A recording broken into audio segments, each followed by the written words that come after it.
Hello, how are you doing? I'm doing well. This is Dr. Audrey-Ann Moses, and I would like to read a little bit of my newest book, A State of Affairs Deception. This is chapter 12. Sometimes a threat is a promise.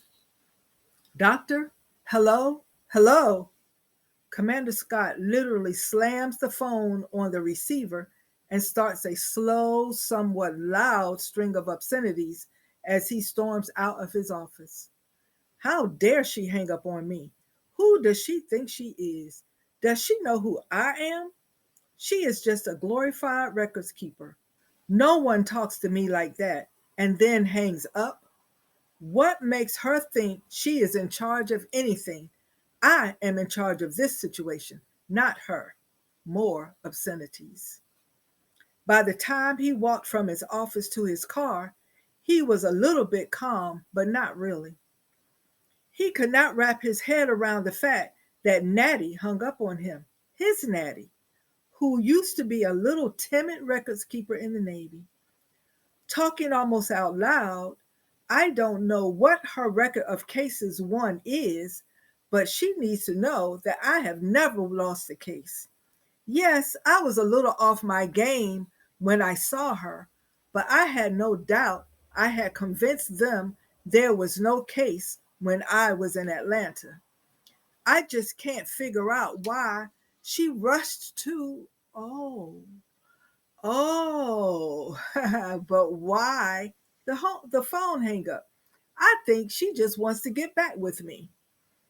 She knows my job is to protect the Navy, and she is trying to get a little defensive.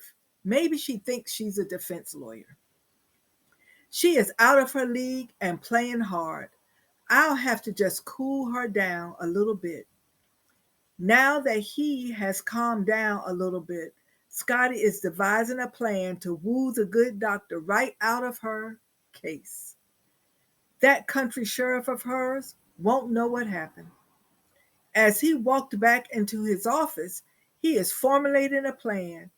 Without breaking his stride, he says to his assistant, "Call Lieutenant Wilson on board the Greenwood Lake. Let him know I am going to be on board tomorrow at 1000.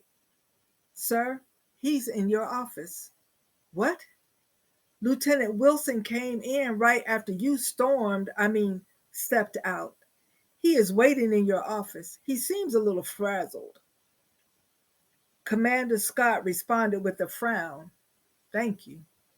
Lieutenant Wilson paced the floor, looking at this accolade or that accolade, harrowing Commander Scott's accomplishments throughout his career.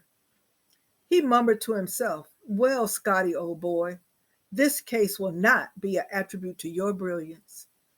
Say what, Zach? I heard you talking to yourself again. What's up with that? Scotty laughed. What brings you here? How is the investigation going?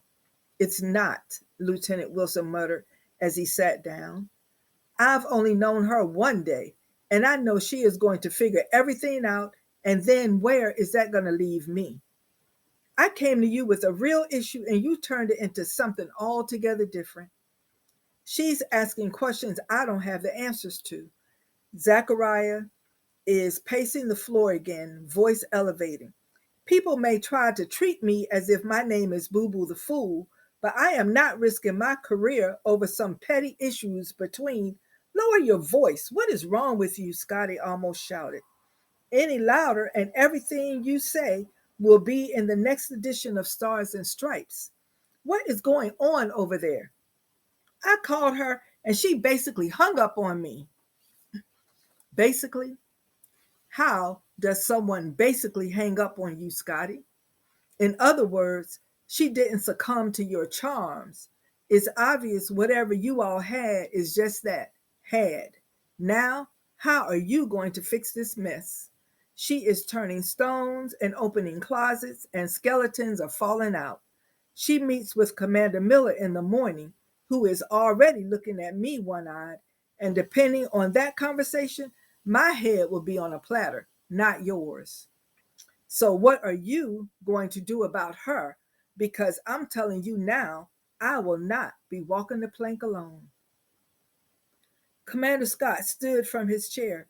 Are you trying to give me some sort of ultimatum, Lieutenant Wilson? No, sir, Commander Scott. I don't know what you have going on with whomever it is you have it going on with on that ship, and I don't want to know. What I do know is that I will not be the fall guy when Commander Miller summons me in her what the voice. She will want answers that I don't have, but you know what I do have? Names, dates, places, and things, and I will be giving her all of them. Lieutenant Wilson stood and walked to the door.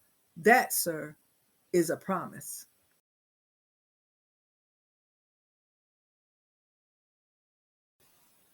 So I know you are wondering what the world is wrong with Lieutenant Wilson.